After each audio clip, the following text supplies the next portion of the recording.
आइए एक नए महीने का आगाज करते हैं। 1 मार्च साल 2025 के हरियाणा करंट अफेयर इस वीडियो में हम पढ़ने वाले हैं।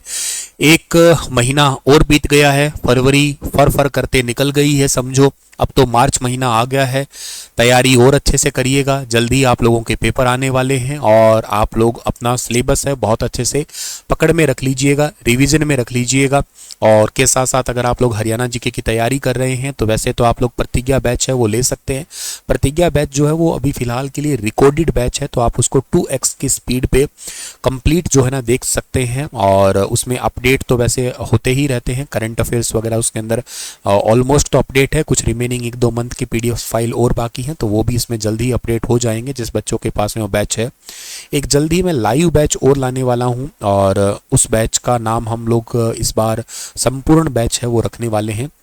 अपकमिंग आएगा, जल्दी आएगा, डेट अनाउंस करूंगा और काफ़ी रीजनेबल प्राइस में आएगा वो बैच आपके लिए। और उस बैच के अंदर कुछ एक्चुअली क्रैश कोर्स टाइप का वो बैच होगा। ये तो काफ़ी डिटेल का और डेप्थ का है। जिसको डिटेल और डेप्थ कंप्लीट डिटेल से जानना है तो वो देखो यही पढ़े।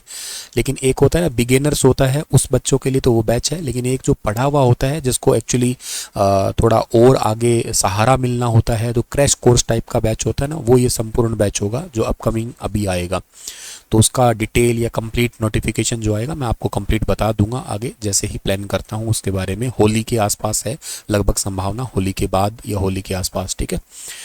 खैर, तो सेशन की शुरुआत करते हैं। और हाँ, इस किताब को आप लीजिएगा, बहुत अच्छी किताब है, बहुत अच्छी मेहनत से कर रखी है। इस किताब में कंटेंट बहुत अच्छा है और आप किताब अच्छी लगे तो प्लीज़ 5 स्टार का रेट जरूर करिएगा अमेजोन या फ्लिपकार्ट पे, लिंक डिस्क्रिप्शन बॉक्स में दे रखा है इसका। चलिएगा सेशन की करें शुरुआत। और हमारा जो क्वेश्चन है वो ये है, आज का पहला बहुत प्यारा सवाल है, बहुत अच्छे से समझिएगा, काफ़ी डेप्थ है इसके अंदर। जो बच्चा सिविल्स की तैयारी कर रहा है, हरियाणा सिविल्स एग्ज़ाम की, या अगर अभी इस बार उस यूपीएससी टारगेट कर रहा है तो उसके लिए इसमें काफ़ी सारी डेप्थ होगी, ध्यान से सुनना। तो प्रवर्तन निदेशालय ने एक निवेश घोटाले से संबंधित हरियाणा में कितने स्थानों पर तलाशी के बाद 17.20 करोड़ रुपए की क्रिप्टो करेंसी जब्त की है? तो इस पर्टिकुलर क्वेश्चन का ठीक आंसर तो है ये टोटल 7 जगहों पे जो है ना इन्होंने, सॉरी 7 नहीं 6 जगहों पे जो है ना इन्होंने अभी रिसेंटली ये क्रिप्टो करेंसी है ये जब्त की है। ये 6 स्थानों पर जो है ना टोटल 17.20 करोड़ रुपए की क्रिप्टो करेंसी जब्त की है। ईडी को पता चला था कि क्रिप्टो करेंसी कई वॉलेट्स में एक्चुअली सेव थी और वो बेसिकली इसके मास्टरमाइंड थे। उन्होंने बहुत सारे वॉलेट्स है वो बना रखे थे और उनके मोबाइल फ़ोन, लैपटॉप्स, एप्लीकेशन वगैरह उन सबको लॉक किया गया। इनिशियली इनकी एफआईआर की गई थी हरियाणा पुलिस के द्वारा और एफआईआर के बाद में ऐसा किया गया था। अब बात ये आती है कि ईडी है क्या। चलिए इसको ही थोड़ा हम लोग समझ लेते हैं कि ईडी एक्चुअली क्या है। ईडी का पूरा नाम तो आप लोगों को अच्छे से पता है कि प्रवर्तन निदेशालय के नाम से इसको जाना करते हैं या एनफोर्समेंट डिपार्टमेंट के नाम से इसको जाना करते हैं।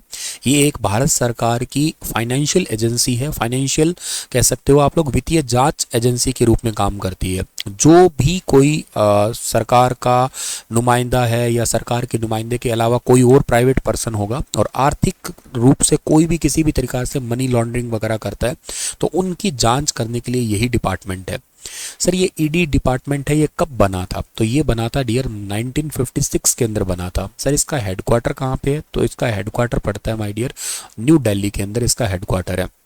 सर कौन से मंत्रालय के अधीन आती है ये ईडी? तो ये आता है वित्त मंत्रालय के अधीन आता है, यानी कि मिनिस्ट्री ऑफ फाइनेंस जो है ना इसके अधीन आता है, या भारत का जो राजस्व विभाग है ना उसके अंडर ये काम करता है। मेन काम क्या क्या है सर इस ईडी के? जैसे तुमने थोड़े दिन पहले अरविंद केजरीवाल का मामला सुना होगा, तो भारत में झारखंड के मुख्यमंत्री जो है ना उनके बारे में भी आप लोगों ने सुना होगा। तो ये ईडी के केस हर बार आप सुनते ही रहते हो। तो इसका मेन काम तो होता है मनी लॉन्ड्रिंग में जो भी फंसा हुआ है मनी लॉन्ड्रिंग की जांच करना। इसमें एक prevention of money laundering act है जिसको आप लोग PMLA के नाम से जाना करते हो, जो साल 2002 में आया था। उसके तहत जो भी अवैध रूप से कोई पैसा कमाता है ना, मनी लॉन्ड्रिंग का मतलब होता है इलीगल। देखो पैसा कमाना गलत नहीं है, लेकिन पैसा इलीगल वे से कमाना। जैसे फॉर एग्जांपल के लिए दिल्ली में पूर्व मुख्यमंत्री अरविंद केजरीवाल पे क्या जो है ना वो बेसिकली आरोप लगे कि इन्होंने शराब घोटाला किया। इलीगल तरीके से शराब माफिया की या उन्होंने अवैध रूप से पैसा कमाया। अवैध रूप से जो भी पैसा कमाना है, पैसे कमा कमा के लोग अलमीरा भर देते हैं। तुमने देखा होगा कई सारे ऐसे आईएएस ऑफिसर देखने को मिलते हैं, बेड के जो गद्दा होता है उसके अंदर भरे हुए पैसे निकलते हैं, करोड़ों रूप से निकलते हैं एक बार में, तो वो मनी लॉन्ड्रिंग कहलाती है। और उन्हीं के लिए ही prevention of money laundering act 2002 बना था, उसी पे कार्रवाई करता है ईडी। इसके अलावा और क्या काम करता है सर ये, और ये फॉरेन एक्सचेंज पे काम करता है, ये जिसको कहा करते हैं फॉरेन एक्सचेंज मैनेजमेंट एक्ट आया है एक इंडिया में, वो आया था 1999 में आया था। तो इसमें मतलब विदेशी मुद्रा है ना उसकी लेन देन करना। अब लोग क्या करते हैं कि चलो भारतीय पैसे को तो छोड़ो, कोई लोग क्या करते हैं इंडियन करेंसी के अलावा किसी दूसरे देश की करेंसी के रूप में उसको कन्वर्ट कर लेते हैं, या उसमें कहीं हेर फेर करते हैं, अपना पैसा किसी दूसरे देश के अंदर जमा करवा देते हैं, किसी दूसरे देश का पैसा अपने पास रख लेते हैं, बहुत तरीका अपनाते हैं। तो फॉरेन एक्सचेंज मैनेजमेंट है ना, उसको करना भी इसी का ही काम है। इसके अलावा जो होता है ना एक तरीका और होता है जिसको कहा करते हैं हवाला लेन देन। हवाला लेन देन, अभी हवाला लेन देन क्या है, इसको इंग्लिश में हवाला ट्रांजैक्शन कहा करते हैं। वैसे इसका मतलब पता क्या होता है, इलीगल तरीके से विदेशों में पैसा भेजना। एक प्रकार से यूँ समझो जो काल जैसे ब्लैक मनी जो होती है ना, ब्लैक मनी, उस ब्लैक मनी को वाइट मनी बनाने की कोशिश करना। ब्लैक मनी का मतलब यही होता है, ऐसा नहीं कि पैसा काला होगा, इलीगल तरीके से अब सरकार के अंडर में आएगा, उसको तो टैक्स भरना पड़ेगा, इलीगल तरीके से कमाया हुआ पैसा है और उसको लीगल तरीके में बनाने की कोशिश करना। तो अवैध तरीके से जो भी विदेशों में पैसा भेजते हैं या काले धन को बेसिकली सफ़ेद बनाने की कोशिश करते हैं, इस कंडीशन को बोलते हैं हवाला ट्रांजैक्शन या हवाला। हिंदी में इसको आप लोग जो है ना एक प्रकार से कह सकते हैं हवाला लेन देन या आर्थिक धोखाधड़ी भी कह सकते हो इसको आप लोग। तो इस पे भी निगरानी ईडी ही रखती है। ईडी और कोई काम करती है सर? हाँ, ईडी का एक काम और होता है कि जैसे जो भी लोग मनी लॉन्ड्रिंग या किसी इस तरीके से काम में लिप्त पाया जाता है ना, उसकी सारी की सारी संपत्ति जो है ना, उस संपत्ति को जब्त करने का काम इसी का भी होता है। जैसे मान लेते हैं कि किसी के घर में पकड़े गए हैं 15 करोड़ रुपए पकड़े गए हैं और वो इलीगल तरीके से कमाए गए हैं, पर इसका मतलब ये नहीं कि उस बंदे पे सिंपल अब आप FIR करेंगे या उसको जेल भेज देंगे, नहीं, ये 15 करोड़ रुपए जब्त भी कर लिए जाएंगे और कानूनी कार्रवाई करेगी, वो बात अलग है। तो मुख्य ये 4 काम है, ये ध्यान रख लेना। अब आप ये याद रखना ये किस किस के अंडर काम करती है, मतलब कौन कौन से इसके एक्ट है, किस कानूनों के अंडर काम करती है।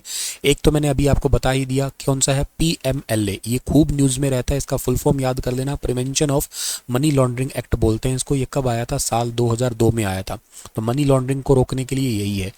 दूसरा आपका कौन सा है? दूसरा अभी बताया मैंने, फॉरेन एक्सचेंज मैनेजमेंट एक्ट है, और ये एक्ट कब आया है? ये आया है आपका 1999 में, 1999 में आया है ये। अभी मैंने बता दिया फॉरेन एक्सचेंज वाला रूल है, इस पे लगेगा। इसके अलावा और भी कोई है सर? हाँ, एक ना लोग भगोड़े बनते हैं, तो उसके लिए उसको बोला करते हैं हम लोग फुगिटिव एक्सचेंज ऑफेंडर्स जो होते हैं, वो एक्ट आया था एक आपका, ये आया था 2018 के अंदर।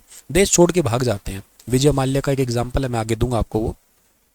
क्वेश्चन थोड़ा लिटिल बिट लंबा हो सकता है, मैं पहले ही कह रहा हूं, पर मैं इसको आराम से समझा देना चाहता हूं, और स्पेशली मैं सिविल्स वाले बच्चों को समझा ही रहा हूं, उनको टारगेट करके। बाकी सभी बच्चों के लिए इंपॉर्टेंट तो है ही है, तो मन लगा के देख लेना, ठीक है। खैर, इसके बाद में अगली बात इंपॉर्टेंट क्या है सर, एक और भी एक्ट आया था आपका, स्मगलिंग से जुड़े हुए कोई अपराध होते हैं ना। अब देखो ऐसा नहीं है अकेला पैसे से ही रिलेट होता है, स्मगलिंग में भी लोग पैसा कमाते हैं। तो इसके लिए एक एक्ट आया था आपका साल 1974 के अंदर, जिसका नाम था conservation of foreign exchange and prevention of smuggling activities. तो ये जो था 1974 के अंदर आया था ये, ठीक है ना। तो ध्यान रखना ये कंजर्वेशन था किसके लिए? Foreign exchange and prevention of smuggling activities, smuggling activities को रोकने के लिए। तो ये 4 कानूनों के तहत हमेशा ईडी काम करता है। ईडी का आप कभी भी न्यूज़ सुनोगे ना, तो या तो PMLA के तहत मामला दर्ज किया, न्यूज़ में ये पढ़ोगे, या आप पढ़ोगे FEMA के तहत मामला दर्ज किया, या पढ़ोगे आप लोग फुगिटिव इकोनॉमिक ऑफेंडर्स एक्ट है, इसके तहत मामला दर्ज किया, या पढ़ोगे आप लोग कि प्रिवेंशन ऑफ स्मगलिंग एक्टिविटीज़ है, इसके तहत मामला दर्ज किया गया 1974, 2018, 1999, 2002। अच्छा सर, अब किन किन मामलों की ये जांच करता है ईडी? कौन कौन से मामलों की जांच करता है? देखो ईडी जांच करता है सबसे पहले तो एक बैंक फ्रॉड होता है ना, कोई भी किसी भी प्रकार का बैंक फ्रॉड हो गया उसकी जांच करेगा। इसके अलावा हवाला ट्रांजैक्शन की जांच करेगा ये। इसके अलावा ये काम करता है करप्शन जो केसेस होते हैं आपके, जो भी करप्शन से रिलेटेड केसेस होंगे उनकी सभी की, कोई भी सीएम हो, कोई कुछ, हर किसी पे ये काम करता है, हर किसी डिपार्टमेंट के मंत्री वगैरह पे। और एक मैंने अभी आपको बताया है फॉरेन एक्सचेंज पे काम करता है। इसके अलावा स्कैम होते हैं आजकल, ऑनलाइन स्कैम बहुत होते हैं, जैसे अभी ये क्रिप्टो करेंसी वाला एक ऑनलाइन ही है, तो अभी मैं बताऊंगा आगे क्रिप्टो करेंसी भी। पर हाँ, स्कैम जो होते हैं आपके, उन सभी प्रकार के स्कैम को रोकने के लिए, घोटाले हैं या एक आजकल एक चीट फंड मामले आते हैं, कंपनियां होती है पैसा डबल करने वाली समथिंग, तो उन पे ये बेसिकली जांच करता है। आपके मन में एक क्वेश्चन जरूर आ रहा होगा कि सर ये ना ईडी और फिर सीबीआई में फर्क क्या है? एक तो ईडी है, एक इंडिया में सीबीआई भी तो है आपकी, सीबीआई, ये इसमें क्या फ़र्क है? सीबीआई का फुल फॉर्म तो जानते होंगे, सेंट्रल ब्यूरो ऑफ इन्वेस्टिगेशन है। तो ईडी का काम तो है इकोनॉमिकली, मतलब आर्थिक अपराध जो भी है, मनी लॉन्ड्रिंग वगैरह है, उस पर जांच करना है। लेकिन सीबीआई एक्चुअली जांच करती है कोई करप्शन पे, वैसे सीबीआई काम करती है, लेकिन इसके अलावा मेनली ये क्रिमिनल केसेस जो होते हैं ना, जैसे किसी ने किसी का मर्डर कर दिया, हत्या कर दी है किसी ने, और हत्या करके कोई अपने अपराध है, अपने कुछ सबूत वगैरह मिटाने की कोशिश कर रहा है। जैसे तुमने थोड़े दिन पहले मामले बहुत सारे सुने होंगे, इवन आजकल बहुत सुनते होंगे आप लोग, सूटकेस में किसी को काट के बंद कर दिया, किसी के टुकड़े कर करके फेंक दिए, समथिंग ऐसे सबूत मिटाने की कोशिश करते हैं, बॉडी के एक एक पार्ट अलग अलग फेंक के आ जाते हैं ताकि पता ही ना लगे। तो इन चीज़ों की जांच जो की करती है ना एक्चुअली, वो सीबीआई ही करती है। इस ईडी के एक्ट तो मैंने आपको बता ही दिए हैं कि prevention of money laundering act वगैरह हो गया आपका, या फॉरेन करेंसी वाला हो गया। और पर ये सीबीआई जो है ना, ये आपकी काम करती है किसके अंडर? आईपीसी के अंडर काम करती है। आईपीसी जो इंडियन पिनल कोड है, लेकिन जो भारत में भी बीएनसी आ चुके हैं, भारतीय न्याय जो कोड संहिता आ चुकी है, बीएनएस आ चुके हैं सॉरी, इसके अंडर जो है ना काम करती है ये। तो ये इनमें मतलब मेन पार्ट है, मेन कह सकते हो आप लोग, इनके डिफरेंस है आपके ये। बाकी और भी है आपके इनके लिए, जैसे ये एक्चुअली जांच करेगा तो ये अवैध संपत्ति को सारा इकट्ठा कर लेगा, और ये क्या करेगा, ये पहले चार्जशीट करेगा, कोर्ट में पेश करेगा, बहुत सारे काम हो सकते हैं। ईडी के चर्चित मामले आपने शायद सुने होंगे, एक तो विजय माल्या का मामला सुना होगा आपने, बैंक धोखाधड़ी और मनी लॉन्ड्रिंग से रिलेटेड का। एक नीरव मोदी का मामला आप लोगों ने सुना होगा, 11,000 करोड़ रुपए का बैंक घोटाला था वो वाला आपका। इसके अलावा एक सत्यम स्कैम था आपका, आईटी कंपनी का वित्तीय घोटाला था आपका। इसके अलावा एक मनी लॉन्ड्रिंग का केस था आपका, जो नाम था अनिल देशमुख केस, जिसको संजय राउत और अनिल देशमुख का केस था आपका। तो ऐसे बहुत सारे केसेस हैं जो मनी लॉन्ड्रिंग के अंडर कई बार आप लोगों ने सुने हो। तो आई होप आप लोगों को ये ईडी समझ में आया होगा और सीबीआई और ईडी में डिफरेंस समझ में आया होगा। अब इसमें एक सबसे बड़ा सवाल और भी निकल के आ रहा है, वो ये है कि सर ये क्रिप्टो करेंसी क्या होती है, ये और समझा दो। देखो क्रिप्टो करेंसी डियर कोई फिजिकल करेंसी नहीं होती है, ये करेंसी होती है, एक डिजिटल करेंसी होती है। इसको कहा करते हो आप लोग एक टाइप की डिजिटल करेंसी के नाम से जानते हो। क्रिप्टो करेंसी का कोई मालिक नहीं होता है, इसमें कोई बैंक या कोई सरकार किसी के कंट्रोल में नहीं होता है। तो ज़्यादातर ये जो स्पैमर होते हैं ना, वो पैसा लेते हैं क्रिप्टो करेंसी के तरीके से। आपको कहेंगे कि मुझे क्रिप्टो करेंसी दे दो, अब आप क्रिप्टो करेंसी दे दोगे इनको, अब आप पकड़वा नहीं सकते। अब जैसे मैं मान लो आपको कह दूं कि मेरे को ना आप पैसे दो, आपसे मैंने पैसे ले लिए, आपसे मैंने अपने बैंक अकाउंट में पैसे ले लिए, कल को मान लेते हैं कि आपके साथ में आप मेरे को बता, आप ना क्या कर सकते हो, मेरी शिकायत कर सकते हो कि ये बैंक अकाउंट में मैंने पैसे ट्रांसफ़र किए थे, है ना। लेकिन यहाँ तो पैसे ट्रांसफ़र करेंगे तो मालिक कौन है? यहाँ तो कोई मालिक ही नहीं है। तो इस एक्चुअली किसी बैंक या किसी सरकार के कंट्रोल में नहीं होता। सर इसकी टेक्नोलॉजी क्या है, किस टेक्नोलॉजी पे काम करता है ये? तो इसकी टेक्नोलॉजी आपको मैं बताता हूँ। इसकी टेक्नोलॉजी है ब्लॉकचेन टेक्नोलॉजी। ये याद रखना, ब्लॉकचेन जो टेक्नोलॉजी है ना, उस पर काम करता है ये। तो मेन जो आपकी क्रिप्टो करेंसी है, ये सबसे इसका बड़ा फीचर यही है कि ये डिसेंट्रलाइज्ड है, मतलब इसका कोई भी मालिक नहीं है, कोई सेंट्रल अथॉरिटी नहीं है, कोई आरबीआई नहीं है, कोई बैंक नहीं है, कुछ भी नहीं है इसका। और ये बेसिकली क्या है कि आपका ब्लॉकचेन टेक्नोलॉजी पे काम करेगी।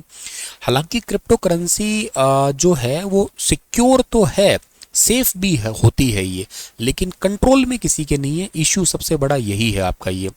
और एक बिटकॉइन जैसे है, इसकी लिमिट भी है, वैसे 21 मिलियन के आसपास इसकी मैक्सिमम लिमिट है। तो बिटकॉइन इसका सबसे ज़्यादा, हालांकि करेंसी और भी बहुत है, लेकिन सबसे फेमस बिटकॉइन है आपका।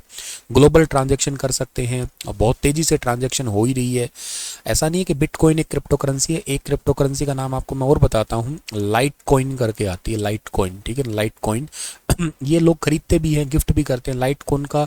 तो कुछ पार्ट मेरे पास में भी है और इसके अलावा और भी है क्रिप्टो करेंसी, आपको बताता हूँ मैं। ऐसे आपका जैसे ये एक डिगी कॉइन करके है आपका, ठीक है ना, डिगी कॉइन करके आती है आपकी क्रिप्टो करेंसी। एक रिपल है, रिपल बहुत फेमस है, मेरे फ्रेंड के पास में रिपल है, वैसे इसको XRP के नाम से जाना करते हैं हम लोग। इसके अलावा भी एक क्रिप्टो करेंसी बताता हूँ मैं आप लोगों को, इथेरियम है, इथेरियम है, ठीक है ना। बिटकॉइन आया कब था सर? बिटकॉइन आया था साल 2009 के अंदर आया था, और ये जो लिटकॉइन है ये 2011 का आया हुआ है, ठीक है ना। और रिपल कब आया था सर? रिपल आया था 2012 के अंदर आया था, ठीक है। और ये अभी मुझे ध्यान नहीं आ रहा कब आया था, शायद 2013 के आसपास आया हो, शायद, मैं श्योर नहीं हूँ, पर मैं लिख रहा हूँ अभी 2013 और स्टार लगा रहा हूँ, अभी मुझे ध्यान नहीं आ रहा कब आया था ये। और ये जो इथेरियम आया था ये 2015 के अंदर आया था, ठीक है। तो ये क्रिप्टो करेंसी है आपकी, ध्यान रख लेना। अब बात ये आती है सर ये क्रिप्टो करेंसी ना काम कैसे करती है? सबसे बड़ा सवाल ये भी है कि क्रिप्टो करेंसी एक्चुअली काम कैसे करेगी। तो देखो, कोई भी यूज़र होगा वो क्या करेगा, सबसे पहले अपना वॉलेट क्रिएट करेगा, वो सबसे पहले अपना वॉलेट क्रिएट करेगा वो। जैसे आपके वॉलेट आप बनाते हो ना, एग्जांपल से आपके गूगल पे भी है, फ़ोन पे भी है, ठीक है ना, ऐसे कई सारे वॉलेट है आपके। तो कोई अपने ट्रस्ट वॉलेट बनाएगा वो, ठीक है ना। जैसे एग्जांपल से किसी ने कोई एक वॉलेट बना लिया, ट्रस्ट वॉलेट के नाम से एक वॉलेट तैयार कर दिया। अब क्या होगा सर, दूसरा स्टेप होगा कि वो हर यूज़र के पास में एक ना पब्लिक की होती है। पब्लिक की का मतलब क्या होता है? पब्लिक की होती है हर किसी के पास। पब्लिक की का मतलब होता है उस वॉलेट का एड्रेस होगा, उस वॉलेट का एड्रेस होता है ये, ठीक है। और एक उसके पास में होती है प्राइवेट की होती है, ठीक है ना।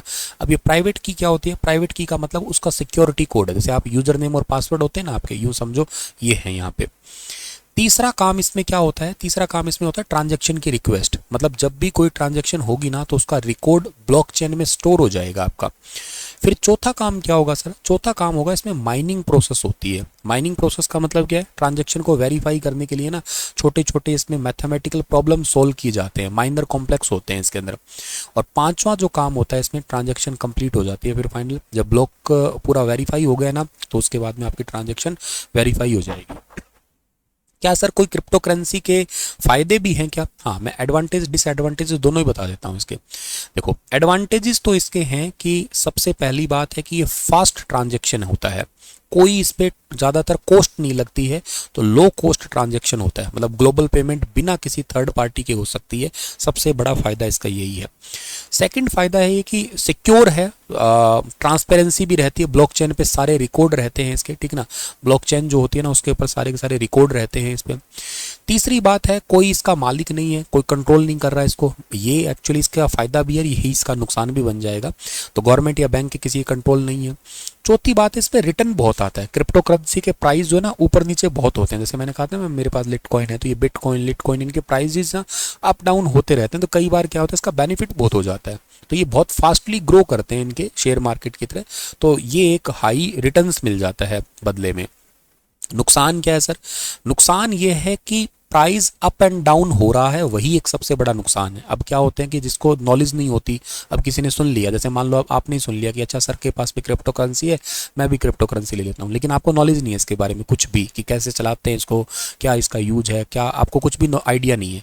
तो आपने ले तो ली वो क्रिप्टो करेंसी, पर आपका प्राइस अप हुआ और एकदम से डाउन हुआ, आप नुकसान में आ जाओगे। तो ये एक बड़ी बात है। मैं वैसे किसी को हिदायत नहीं देता इस चीज़ की, बिल्कुल मत करना। अगर नॉलेज है तो ही इसमें काम करना है, अदरवाइज बिल्कुल भी नहीं। अदरवाइज पढ़ाई करो मन लगा के बस। और सिक्योरिटी रिस्क भी बहुत ज़्यादा है। प्राइवेट की जो है ना, ये प्राइवेट की है ना, ये लीक बहुत जल्दी हो जाती है, ये सिक्योरिटी रिस्क भी है। इलीगल एक्टिविटीज़ बहुत होती है डार्क वेब पे। डार्क वेब का मतलब है आपका सारा डेटा जो है ना चोरी किया जा सकता है। तो बहुत सोच समझ के ही इसको, अच्छा अगर आपके साथ में धोखाधड़ी हो गया तो अब आप कहोगे किसको? कोई सरकार थोड़ी ना कहेगी देखो हमारे तो कंट्रोल में आती नहीं है। तो सबसे बड़ा यही एक इशू है। सर इंडिया के अंदर क्रिप्टो करेंसी लीगल है क्या? देखो 2022 का जो बजट आया था ना, उसमें गवर्नमेंट ने 30% इसी क्रिप्टो करेंसी पे टैक्स लगाया था। क्रिप्टो करेंसी अर्निंग कोई करेगा ना, कोई क्रिप्टो करेंसी अर्निंग दिखा भी देता है तो उसको 30% जो है ना टैक्स देना होगा। और आरबीआई यानी कि रिजर्व बैंक ऑफ इंडिया ने भी अपनी डिजिटल करेंसी जारी करने के लिए इंट्रोड्यूस किया था, जिसका नाम है डिजिटल रूपी। डिजिटल रूपी के नाम से इसको जानते हैं हम लोग। तो इंडिया में बिटकॉइन या किसी भी प्राइवेट क्रिप्टो करेंसी को लीगल टेंडर अभी तक तो नहीं माना गया है। कोई भी जो है लीगल टेंडर में नहीं आता है, ये ध्यान रखना आप लोग, ठीक है। तो कोई क्रिप्टो करेंसी जो है ना हमारे इंडिया के अंदर वो लीगल टेंडर नहीं है। इस बात को आप लोगों को याद रख लेना है डियर, ठीक है। तो ये था आपका क्रिप्टो करेंसी। या क्रिप्टो करेंसी क्या है ये आपको समझ में आ गया है, ठीक है। और ये ब्लॉकचेन क्या है? ब्लॉकचेन का मतलब सिंपल होता है कि जो एक प्रकार से डिसेंट्रलाइजेशन, डिजिटल बही खाता समझ लो, जैसे बही खाता होता है ना, वैसे समझ लो। ऑनलाइन एक तो किताबों में पहले वो बही खाता लिखा करते थे, ब्लॉकचेन समझ लो ऑनलाइन बही खाता है। ऑनलाइन सारा रिकॉर्ड रहेगा, ट्रांजेक्शन का रिकॉर्ड सारा रहना, उसको ब्लॉकचेन कहते हैं हम लोग। क्रिप्टो करेंसी में लोगों के साथ धोखाधड़ी कैसे होती है मैं आपको वो भी एक बार समझा देता हूँ। देखो इसमें क्या होता है कि लोग एक एग्जांपल से यूं समझो आप लोग कि आपने शायद 2017 के अंदर एक बहुत फेमस हुआ था वानाक्राई, ये कंप्यूटर का क्वेश्चन है, 2017 में आया था वानाक्राई। दुनिया भर के 150 से ज़्यादा देशों पे इसने अटैक किया था। इसके अलावा 2023 में गवर्नमेंट ऑफ इंडिया ने भी ना अकीरा नाम का एक रैंजमवेयर था, अकीरा रैंजमवेयर, इसके लिए गाइडलाइन जारी की थी। इसके अलावा चाइना में भी आपने सुना हो तो लोकबिट 3.0 आया था, 3.1 आया था। एक बैड रैबिट भी आ चुका है आपका, बैड रैबिट नाम का भी आपका रैंजमवेयर। तो एक्चुअली रैंजमवेयर ये वानाक्राई है क्या सब कुछ? देखो इसका ये क्वेश्चन इंडिया के परस्पेक्टिव वेरी इंपॉर्टेंट है। भारत सरकार ने इसके लिए गाइडलाइन जारी की थी ऑफिशियली, तो कंप्यूटर में भी क्वेश्चन बन सकता है, करंट अफेयर में भी बन सकता है ये। तो रैंजमवेयर का मतलब क्या है? रैंजमवेयर का मतलब होता है ऑनलाइन फिरौती। अब ये ऑनलाइन फिरौती क्या होती है सर? ऑनलाइन फिरौती जो है ना, इसका मतलब ये है, एक एग्जांपल लेते हैं, मान लो ये मेरा कंप्यूटर है। अब आपको पता है मैं कंप्यूटर में, मेरे कंप्यूटर में क्या फाइलें जरूरी होगी? मैं एक तो टीचर हूँ, पढ़ाता हूँ, एक मैं सॉफ्टवेयर इंजीनियर हूँ, मैं 2 काम कर रहा हूँ। अब मैं अध्यापक हूँ, तो अध्यापक होने के नाते मैं आपको जैसे पढ़ा रहा हूँ, करंट अफेयर पढ़ाता हूँ, मैं कंप्यूटर में पढ़ाता हूँ, या मैं क्या कहते हैं साइंस पढ़ा रहा हूँ या जीके पढ़ा रहा हूँ, ये मेरा कंटेंट होगा। अब मेरे कंप्यूटर में 3 से रिलेटेड ही फाइलें मिलेगी, करंट अफेयर की पीपीटी मिलेगी, जीके की फाइल मिलेगी, इनके टॉपिक वाइज एमसीक्यू मिलेंगे, ऐसे ही फिजिक्स के क्वेश्चन हैं, केमिस्ट्री के हैं, बायोलॉजी के हैं, या हिस्ट्री के हैं, पॉलिटी के हैं, इकोनॉमिक्स के हैं, इनके टॉपिक है, टॉपिक का एमसीक्यू हो गया। इसी तरीके का डेटा है मेरे पास। एक मेरा कंपनियों से रिलेटेड सॉफ्टवेयर के रिलेटेड कोड हैं, एप्लीकेशंस के कोड हैं, ये सारा डेटा है। अब 2 ही चीज़ें हैं मेरे पास। तो अब बात ये की जा रही है कि जो मेरे कंप्यूटर को अटैक करेगा तो वो क्या देखेगा मेरे कंप्यूटर में? वो ये देखेगा कि क्या जरूरी है सर के कंप्यूटर में। अब मेरे मान लेते हैं 2 फोल्डर थे। एक फोल्डर वैसे मैंने प्रैक्टिकली बताता हूँ कि एक फोल्डर मैंने बना रखा है एजुकेशन, एक फोल्डर मैंने बना रखा है वर्क। इसमें मेरे सॉफ्टवेयर से रिलेटेड सारा सॉफ्टवेयर कंपनीज का जो डेटा है वो है, और इसमें मेरा एजुकेशन, ये पढ़ाई वाली पीडीएफ पीपीटी ये है सारी। अब बात ये आती है कि अगले को समझ में आ जाए कि ये 2 फोल्डर दोनों को लॉक कर सकता है वो, या हालांकि बिल्कुल भी चांस नहीं है, मेरे कंप्यूटर को हैक करना इतना आसान नहीं है, लेकिन मान लेते हैं कि अगला करना चाहे तो इन दोनों पे करेगा। या फिर क्या कर सकता है वो, या ऐसा कर सकता है कि उसको समझ ही ना आए, मैंने 10 फोल्डर बनाए हुए होते तो मेरे पूरे कंप्यूटर को लॉक कर देगा वो। अब लॉक कर देगा तो पैसे मांगेगा, अब पैसे मांगेगा तो सर आप पैसे दोगे तो पता नहीं लग जाएगा? नहीं पता लगेगा। ये ना पैसे लॉक करके बताऊँ कैसे करेगा, मैं आपको दिखाता हूँ। इसका एक स्क्रीन ये रही, ये वानाक्राई की ऑफिशियल स्क्रीन है। लॉक करके आपके पास में बिल्कुल ऐसी स्क्रीन आ जाती है आप, और ये लिखा आता है payment will be raised on, इस तारीख को रेज हुई है, आपके पास इतना समय है। आप कंफ्यूज हो जाओगे यार मेरे कंप्यूटर को क्या हो गया, तो वो लिखा आएगा what happen to my computer. आपके मन में भी सवाल आएगा, तो वो लिखेगा यूर फाइल आर इनक्रिप्टेड, आपकी सारे कंप्यूटर की फाइलें लॉक हो चुकी है। Many of your document, photos, videos, database and other file are no longer accessible because they have been encrypted. कि जितनी भी आपकी फाइलें हैं, फोटो है, डेटाबेस है, सब की सब इनक्रिप्टेड मतलब लॉक लगा दिया, ताला लगा दिया। May be you are busy looking for a way recover your file, हो सकता है आप बिजी हो अपनी फाइलों को रिकवर करने में, but do not waste your time, समय मत खराब करो। Nobody can recover your file, कोई माइका लाल इस फाइलों को दोबारा डिक्रिप्ट नहीं कर सकते। तो आपके मन में फिर सवाल आया, can I recover my file? हाँ रिकवर कर सकते हो। इन्होंने कहा श्योर, वी गारंटी, हम गारंटी देते हैं आप फाइलों को रिकवर कर लोगे, पर आपके पास ज़्यादा समय नहीं है। आपको क्या है, कुछ फाइलें हम फ्री में दे रहे हैं डिक्रिप्ट करके, डिक्रिप्ट पे जाके क्लिक करो, कुछ फाइलें डिक्रिप्ट करके फ्री में दे देंगे, पर बाकी फाइलें आपके पास में थोड़ा लिमिटेड टाइम हम दे रहे हैं, उतने दिन टाइम के अंदर आप लोग जो है ना फाइलें पैसा पे करना पड़ेगा। और क्या पे करना पड़ेगा? आपको क्रिप्टो करेंसी देनी पड़ेगी, और हम बिटकॉइन रिसीव कर रहे हैं। ये कॉपी करो और बिटकॉइन भेजो, कितना? $300 भेजो। अब बिटकॉइन भेज दोगे सर, इसका क्या मतलब है? इसका मतलब है कि आप इसको पकड़ नहीं सकते कभी भी, किसको भेजा है इसका कोई मालिक थोड़ा ना है, कोई सेंट्रलाइज थोड़ा ना, किसी को शिकायत भी नहीं कर सकते। ऐसे करके हजारों करोड़ रुपए ये जो है ना ट्रांसफर करवाते हैं, करवा चुके हैं वैसे देखा जाए तो ये एक्चुअली आपका पूरा मसला था। ये अपने आप में बहुत बड़ा क्वेश्चन था, और ये मेंस पेपर में काफ़ी अच्छे से आप इसको लिख सकते हो। मैंने काफ़ी सारा कंटेंट आपको दे दिया। आई होप आप इसको अच्छे से समझे होंगे, ठीक है। जो बच्चा वैसे हरियाणा सिविल्स की तैयारी कर रहा है वो अपनी एप्लीकेशन पे आधारशिला बैच है उसको ले भी सकता है, ठीक है, मुझसे पढ़ भी सकता है कंप्लीट। एनीवे बाकी क्वेश्चन आप लोगों के साथ में रिवाइज करवाते हैं, क्या रहेगा। बाकी क्वेश्चन है कि bring it on the incredible story of my life, इस किताब को किसने लिखा है। तो ये प्रीवियस डेज के क्वेश्चन आपको रिवाइज करवा रहा हूँ मैं। तो इसका ठीक आंसर रहेगा दीपा मलिक। ये दीपा मलिक ने लिखी है ये किताब, पूरा डिटेल मैंने पहले पढ़ाया हुआ है। हरियाणा के सोनीपत की है, ध्यान रख लेना, ये सोनीपत की पैरालंपिक में पहली ऐसी महिला थी जिन्होंने मेडल जीता था। हरियाणा के एकीकृत command and control centre project के तहत हरियाणा के कितने जिलों में सीसीटीवी कैमरे से निगरानी रखी जाएगी। तो टोटल 7 जगहों पे निगरानी रखी जाएगी। 38वां जो सूरजकुंड मेला था उसमें किस राज्य को सहयोगी राज्य चुना गया था। सहयोगी राज्य ओडिशा और एमपी को चुना गया था। और बिम्स्टेक के 7 मेंबर कंट्री इसमें थे आपके। 7 फरवरी से 23 फरवरी तक ये मेला चला था। हरियाणा में बजट कब आएगा। हरियाणा में बजट होली से एक दिन पहले आएगा, 13 मार्च को। पूरा लाइव आके आपको मैं कंप्लीट समझा दूंगा बजट की एक एक लाइन क्या होता है क्या नहीं होता है, अच्छे से तसल्ली से इंतजार करिएगा उस वीडियो को आप लोग। हरियाणा सरकार ने साल 2025 को किस रूप में मना रही है। हरियाणा सरकार 2025 को मना रही है सहकारिता वर्ष के रूप में, कोऑपरेटिव ईयर के रूप में। 2023 मनाया था इस बार, इससे पिछली बार अंत्योदय आरोग्य वर्ष के रूप में। और 2024 को तो कोई खास स्पेसिफिक नाम दिया नहीं था वैसे। और हालांकि 2023 को हमने एक और रूप में भी मनाया था, श्री अन्न के रूप में, मोटे अनाजों के वर्ष के रूप में भी। और इस बार हम सहकारिता वर्ष यानी कि कोऑपरेटिव ईयर मना रहे हैं। भारत भी यही मना रहा है वैसे। पंडित श्री राम शर्मा के नाम पे कहाँ पे शोध पीठ स्थापित की जाएगी। तो ये एमडीयू रोहतक के अंदर। हरियाणा में कितनी और स्थायी लोक अदालतें बनाई जाएगी। टोटल 7 बनाई जाएगी हरियाणा में। राष्ट्रीय स्वास्थ्य मिशन को कितने साल और मंजूरी प्रदान की गई है, 5 सालों के लिए। हरियाणा ओलंपिक संघ के प्रशासक और कार्यभार किसने संभाला है। तो ये संभाला है किसने, एच.एस. भल्ला ने। हरियाणा की कौन सी एकमात्र खिलाड़ी खो खो वर्ल्ड कप 2025 की विजेता टीम का हिस्सा रही थी। तो मीनू दत्तरवाल। इस बार खो खो वर्ल्ड कप दिल्ली में हुआ था। मैन और वुमेन दोनों टीमों में इंडिया ही जीता था। दोनों टीमों ने नेपाल को ही हराया था, ठीक है। जनवरी 2025 में हरियाणवी खिलाड़ी को मेजर ध्यानचंद खेल रत्न अवार्ड मिला था। किसको, मनु भाकर को मिला था, हरियाणा के झज्जर की है। चलिए सर, इतना ही था आज का सेशन। आपके लिए एक सवाल छोड़ के जा रहा हूँ। मिस यूनिवर्स 2024 का ताज किसे पहनाया गया है, बताइए आप इसके बारे में विस्तार से। आज का क्लास कैसा लगा बताइए ज़रूर आप लोग। और अपना वैल्यूबल फीडबैक के साथ साथ आप लोग इस वीडियो को लाइक और शेयर ज़रूर कर दीजिएगा आप लोग, ठीक है। Thank you so much dear. Radhe Radhe.